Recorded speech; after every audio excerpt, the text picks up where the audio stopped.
Friends, good evening. आज हम बात करेंगे बौद्ध धर्म से रिलेटेड जितने भी क्वेश्चन हमारे एग्जाम में पूछे आते हैं तो उनका अध्ययन हम करेंगे। देखते हैं कि बुद्ध का, सबसे पहले देखेंगे बुद्ध का अर्थ क्या होता है। जो गौतम बुद्ध थे उसमें बुद्ध का अर्थ क्या होता है। बुद्ध का मतलब होता है ज्ञान। बुद्ध का अर्थ क्या है? ज्ञान। ठीक, अब बात करते हैं बौद्ध धर्म के प्रवर्तक कौन है। तो गौतम बुद्ध। बौद्ध धर्म के प्रवर्तक कौन है? गौतम बुद्ध, जिनके बचपन का नाम क्या था? सिद्धार्थ, जिन्हें हम एशिया का ज्योतिपुंज के नाम से भी जानते हैं।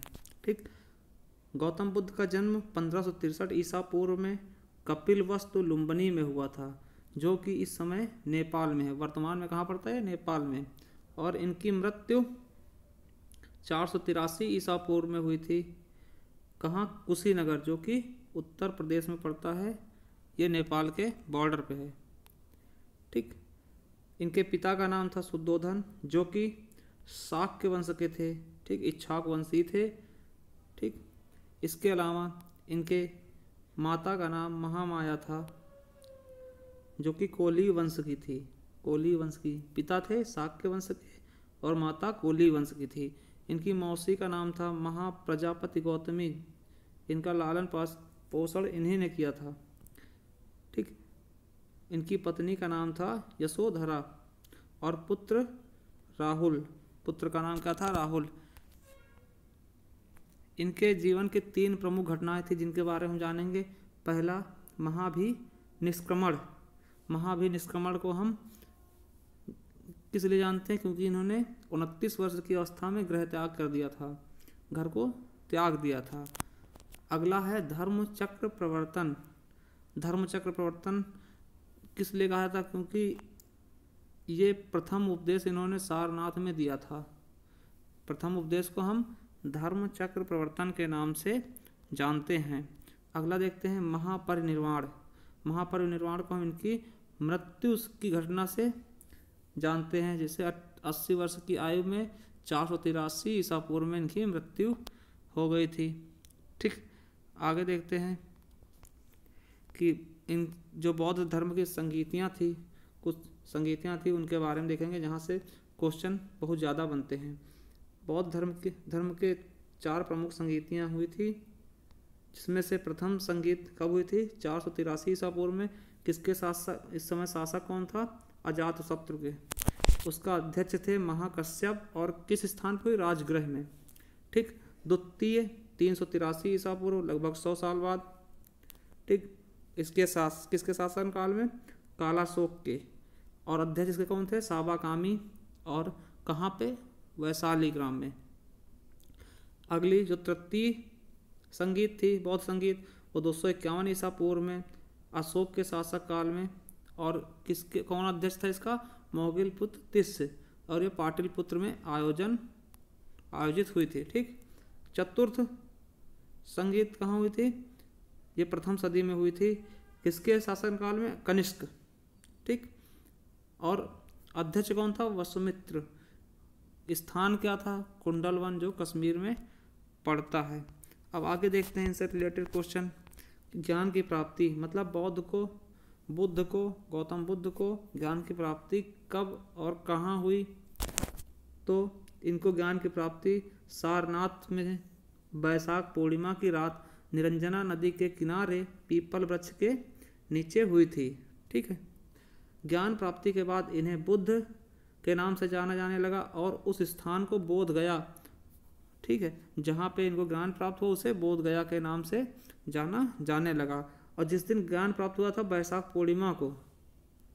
ठीक, इसी के लिए वैशाख त्यौहार मनाया जाता है, इनका सबसे प्रसिद्ध त्यौहार है। ठीक, अब बौद्ध धर्म की हम शिक्षाएं देखेंगे कि बौद्ध धर्म की शिक्षाएं क्या थी। इनके शिक्षाओं को 2 भाग में बांट सकते हैं। पहले इनके 4 आर्य सत्य थे। 4 आर्य सत्य कौन से? दुख थे, दुख समुदाय, कैसे दुख होते, दुख निरोग, दुख के निरोग कैसे हो सकते हैं, और दुख निरोग के मार्ग, जो मार्ग हैं इससे बचा कैसे जा सकता है या इनसे निकला कैसे जा सकता है, वो मार्ग कौन से थे? अष्टांगिक मार्ग। अष्टांगिक मार्ग कौन कौन से थे? सम्यक दृष्टि, सम्यक वचन, सम्यक संकल्प, सम्यक कर्म, सम्यक आजीविका, सम्यक व्यायाम, सम्यक स्मृति और सम्यक समाधि। सम्यक समाधि मतलब निर्वाण। आगे देखते हैं, बौद्ध धर्म के त्रिरत्न कौन से? ये बहुत इंपॉर्टेंट, कई बार पूछा भी जा चुका है। बौद्ध धर्म के त्रिरत्न कौन? बुद्ध, धम्म, संघ। ठीक, बौद्ध संप्रदाय हीनयान, महायान और वज्रयान में बट गया था। बौद्ध किससे, बुद्ध गौतम बुद्ध जो थे वो किससे प्रभावित हुए थे? तो हम देखेंगे उन्होंने सबसे पहले एक बीमार व्यक्ति देखा, फिर एक बूढ़ा व्यक्ति देखा और फिर एक सन्यासी देखा, उसके बाद 100 देखा। इन्हीं चारों से वो प्रभावित हुए थे, जिसके बाद उन्होंने गृह त्याग कर दिया था। ठीक, इसके बाद उन्होंने गृह त्याग किया था। आगे देखते हैं, बुद्ध के जीवन से संबंधित कुछ प्रतीक हैं जो एग्जाम में अक्सर पूछे आते हैं। तो इनके जन्म को हम कमल या सांड के चित्र से, प्रतीक से समझते हैं। ठीक, गृह त्याग को घोड़ा, ज्ञान प्राप्ति को पीपल जिसे हम बोधि वृक्ष भी कहते हैं, निर्वाण को पदचिन्ह से दर्शाया गया है, मृत्यु को स्तूप। ठीक, आगे देखते हैं, इनके यहाँ 3 पुस्तकें लिखी गई। 3 पुस्तकों का संग्रह जो था उसे त्रिपिटक कहा गया। पिटक का अर्थ होता है टोकरी। पिटक का अर्थ क्या होता है? टोकरी। ठीक, इसमें 3 पिटक शामिल हैं, इसीलिए इसको त्रिपिटक कहा गया है। पहला सुत्त पिटक, जिसमें बौद्ध धर्म के सिद्धांत और उपदेश के बारे में बताया गया है। दूसरा अभिधम्म पिटक, इसमें दार्शनिक के बारे में बताया गया है। तीसरा विनय पिटक, इसमें नियम के बारे में बताया गया है। अब बात करते हैं त्रिपिटक किस भाषा में लिखी गई। त्रिपिटक किस भाषा में लिखी गई? तो पाली भाषा, क्योंकि गौतम बुद्ध के समय पाली भाषा ही चर्चित में थी। अब देखते हैं बौद्ध धर्म से कुछ प्रमुख क्वेश्चन जो बनते हैं। बौद्ध धर्म में पुनर्जन्म को मान्यता थी, मतलब ये लोग पुनर्जन्म पर विश्वास करते थे। पुनर्जन्म पे विश्वास करते थे। ठीक, अगला देखते हैं, बौद्ध धर्म के पूजा स्थल को क्या कहते थे? चैत्य। बौद्ध धर्म के पूजा स्थल को क्या कहते थे? चैत्य कहा जाता था। ठीक, आगे देखते हैं, बौद्ध धर्म के लिए विख्यात विक्रमशिला विश्वविद्यालय की स्थापना किसने करवाई थी? धर्मपाल ने। यह पाकिस्तान में पड़ता है वर्तमान में। ठीक, सबसे बड़ा बौद्ध स्तूप कहाँ है? सांची का स्तूप। बुद्ध ने प्रथम उपदेश कहाँ दिया था अपना? सारनाथ में। प्रथम उपदेश सारनाथ में दिया था। बुद्ध ने सर्वाधिक उपदेश कहाँ दिए? श्रावस्ती में। प्रथम उपदेश और श्रावस्ती, प्रथम उपदेश सारनाथ और सबसे अधिक उपदेश श्रावस्ती। ये इंपॉर्टेंट क्वेश्चन है कंफ्यूज वाले। ठीक, बौद्ध धर्म ग्रहण करने वाली प्रथम महिला कौन थी? गौतमी, महाप्रजापति गौतमी इनकी मौसी ही थी, जिन्होंने सबसे पहले बौद्ध धर्म अपनाया था। बौद्धों की रामायण की किस ग्रंथ को कहा जाता है? बुद्धचरित। बुद्धचरित को बौद्धों के रामायण कहा जाता है। इसके लेखक कौन है? अश्वघोष। ठीक, जातक कथा किससे संबंधित है? बौद्ध धर्म से। ये बौद्ध धर्म की रचनाएं हैं, जातक कथा।